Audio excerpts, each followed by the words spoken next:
大风雪后寸步难行 Street Louis 圣路易斯，美国密苏里州 MOUSA 缩时摄影。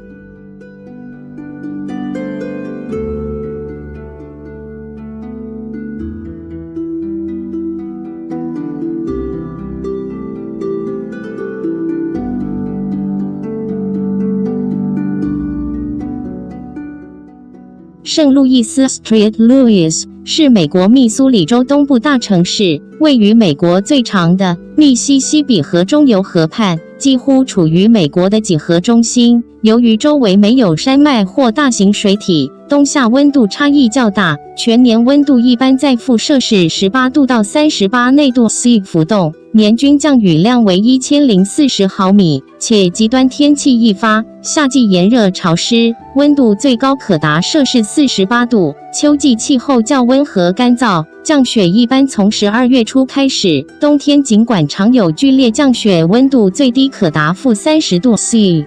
影片所见是2月初大风雪后，户外寸步难行，汽车要清除积雪才能出动，而且车轮打滑，驾驶困难。影片制作不易，如果喜欢影片，请订阅关注，点赞分享，感谢您支持本频道小组努力下去。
大风雪后寸步难行 Street Louis 圣路易斯，美国密苏里州 M.O.U.S.A 缩时摄影。